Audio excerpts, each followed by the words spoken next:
Hey everybody, my name's James and this is West Tennessee Living. I appreciate you stopping by the channel. Today I want to talk to you all about my most recent purchase. It's the all-new Spartan 61-inch RT Pro zero-turn lawnmower. I'm going to talk to you a little bit about what it cost, why I decided to go with it, and just tell you a little bit about it. So stay tuned. I hope you enjoy the video.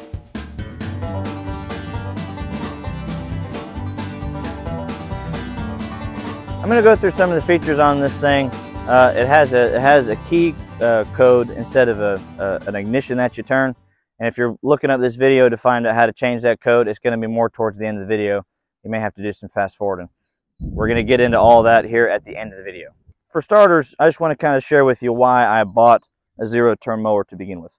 I had, as you can see in my intro video, I had a little 25 horsepower subcompact front end loader tractor and absolutely loved it. The whole purpose of us buying it was to have the belly mower on it because we've got 3 acres here, and I'm self-employed. I'm working every single day. I don't have a whole lot of time when it comes time to mow.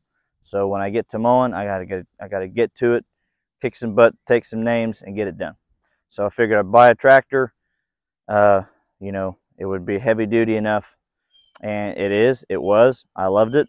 But my problem was when I bought a front end loader, I ended up using the front end loader for 100 other different things, and the mower actually ended up being just kind of a pain. So I was constantly putting the mower deck on and off and on and off and on and off, and that got old real fast.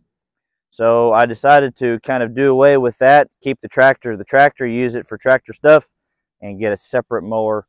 There is umpteen 100 different mowers that you can choose from. Why in the world did I pick a Spartan?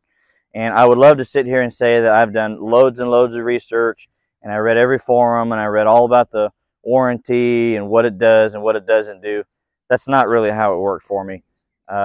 We have a local dealer close to where I live. I happened to be driving by, decided I needed a mower, pulled in there, asked some questions about this one, and everything I heard right off the bat I loved, so we decided to go with it. This is the first tier of the commercial grade. They list it like that because they don't even say it's the bottom end of the commercial grade, because that would make it sound like it's less, but it's not. This here, if I'm not mistaken, has a 1/7 inch thick steel deck. It is super, super heavy duty. Now, if you're going to get on here and criticize me about, you know, not knowing my thickness of metals, go right ahead, because I have no idea. That's just what I heard. I think that's what I was told, if I can remember correctly. But it is super heavy duty. This one here has bigger tires. It's got the extra heavy duty deck, and it has a receiver hitch on the back, which I love. I haven't even got a chance to use it yet. But anyways, this is really heavy duty. I have put, I think, 6 or 7 gallons of fuel in the tank, and I haven't filled it up yet. Something like that. It's got a really, really large tank. That may come standard on other mowers. I don't know. I'm really new to the zero-turn thing. I wanted something heavy duty. We've got 3 acres. It used to be a cornfield, so it's as bumpy as all get out. And every other mower that I bought something cheap, something used, and ended up breaking it in the first couple of weeks. And I spent more time working on it than I actually did to get to mow. So that's why I was just sick and tired of dealing with the used stuff, and we decided to go brand new. So why did I decide to go commercial? A couple of reasons. This particular mower, it's got a larger engine. It's roughly about the same size as the top tier residential, but it's got a heavier duty, or it has a more powerful motor to it. It supposedly has a higher flow hydraulic pump. Things are working not as hard when you're operating it. It says, I think, if I'm not mistaken, it's got a 30 horsepower Kawasaki on it. Something I have to say right off the bat, this sucker is fast. You open it wide up, I don't even know if you can comprehend mowing grass as fast as this thing will actually run. It is super, super fast. I'm going to crank it up here in just a minute and do some mowing here. I don't get a whole lot to do because my wife got so excited about it. She mowed all of our grass like 2 days ago, so I was wanting to do this video when I had the time to do it when our grass was high, but she went ahead and cut it. But anyways, it's got way more power than I need. It goes way faster than I need. I wanted that because I want it to be overkill. I've already done the underpower thing where, you know, I can get something cheaper, but it just takes me twice as long to do. I didn't want to do that anymore. Not everybody's going to want to spend what I spent on this. Before I answer the big question about what does it cost, I want to kind of tell you where I'm coming from first. Most of the time, and I find this like in the motorcycle realm with the Harley Davidson guys, they spend so much money on their motorcycles. Whenever you talk about the elephant in the room about how much it costs, they always complain about, well, I got to spend $800 a month on this thing. The very first feature that comes to mind when you make a big purchase like this is how much it costs. Then it's a possibility maybe you shouldn't have done it to begin with. I've already told you, I've already done the used thing. I've already done the work on it all week long so you can mow on it for an hour. I'm done with that. I'm past that. I'm sick and tired of doing that. I wanted to get on something, start the motor, mow my grass, and be done. Does that convenience come at a price tag? Absolutely. So I'm just going to go ahead and tell you, this mower was $11,000. I know you could buy a lot of things for $11,000. You can buy, 11 $1,000 mowers. But again, I just got sick and tired of working on stuff. I was all the time, you're spending all Saturday morning putting belts on stuff, putting pulleys on stuff, doing this, doing that. I don't have to do that with this. I was able to crawl out on it. And let me tell you, I know this is going to sound funny, this is worth every dime that I'm spending on it. It mows grass. I mowed my neighbor's grass last week, and I'm no exaggeration, I should have took pictures of it. It was this high. I mean, it was up over my head standing up. I did the whole thing. It was probably about a half-acre lot. I did it in like 10 minutes. I mean, it was high, it was thick, and this thing buzzed through it like a knife on warm butter. It does the job. It's a lot of money, but I'm telling you, it's they've really designed this thing well. The power to weight ratio is perfect. The speed is perfect. Everything about it is a well-oiled machine. That's kind of where I'm at on that. I think out of all, my only complaint about this mower so far is, I know this is going to sound stupid, but the safeties. It's got so many safeties on it. I feel like you have to practically, stand on one leg with your tongue sticking out to the left just to get this thing to start. You have to, the brake has to be in, the arms have to be in, you have to punch this code in, and if you do anything out of sequence, you have to start over again. And I know it's for your safety. I find it a little irritating. That may just be the man in me, I don't know. But anyways, this is the control panel here. Let me try to do this in a way so that you can see it.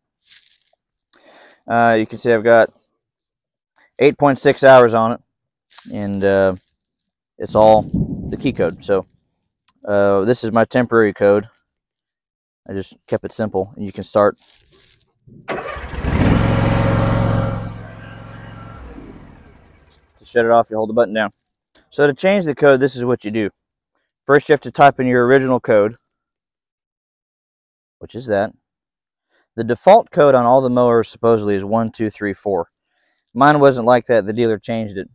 But anyways, that's the default code. All right, so to change the code, you hold 1 and 2 down for 3 seconds.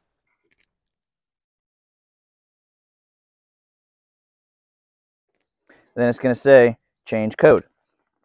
So now what you do, you type in a new code. I'm just going to go with that. Then you pull the PTO shaft out. It's going to say enter code again. So I'm going to type it in again. Now you have to push that down. Now it says saved code. So now, really, it's pretty convenient to be able to change the code. I think what's kind of neat about this, one feature that I like about it, is say I'm going to go on vacation, and I'm going to hire my cousin to mow my yard. I can leave it out in the yard, so I don't have to leave a key. I don't have to hide a key. I can literally give my cousin the code. He can punch it in, mow my grass, and then if I want to be that kind of a guy, when I come home, I can change the code in 3 seconds so that nobody has access to it. I do think that's kind of nifty. I do kind of like the key code. The only thing I'm remotely worried about, what happens if this little screen or these buttons go bad. If it's got an ignition, it's a little easier to hot wire, at least. I don't know if you can hot wire this or not. It definitely has its pros and cons. It took me a little bit to figure this out. Your height for the deck is with this knob right here. You have to push that lever all the way in, and then you can adjust how high you want it. There's 1, 1.5, 2 inch, 3 inch, 4, and all the way up is transportation mode. I'm going to fire this up and mow what little teeny tiny bit of grass I've got left, just to let you hear it run and see how it moves.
gonna do this so you can see how fast it goes wide open. Just can't believe how fast this is.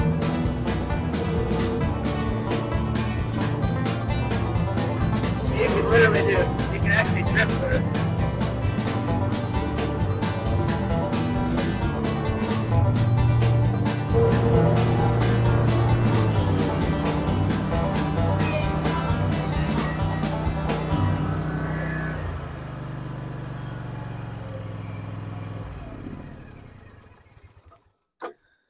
Well, I didn't really get to a whole lot as much as I wanted to because of the rain and because my grass got mowed a couple days ago. But that's just a very brief review of my purchase here. I've had it for, I don't know, maybe a month, and now I have 8.7 hours on it. I absolutely love it. It gets the job done. I know it's a lot of money, but I get out here, I punch the code, I go. It does have a warranty on it. I don't remember exactly what it is, but it's good enough. And I want to say this. I feel like the warranty, and the same thing goes with my tractor. The warranty on a piece of equipment that you buy is only as good as the dealer. If the dealer wants to help you, they will help you. If the dealer doesn't want to help you, they won't help you. When I went in and talked to the salesman, he was an older gentleman. He took all the time in the world to answer every question that I had. He acted like I was the most important person in the building at that time. And I mean, he's made me feel real comfortable about my purchase. I know the guys that work in the shop out back. They're friends of the family. I know they're going to take care of business. I mean, even if the motor blew on this thing, I really feel like they would do everything that they could to take care of me. And that's really kind of what led me to this purchase, really, to begin with. You might not have a Spartan dealer that's close to you.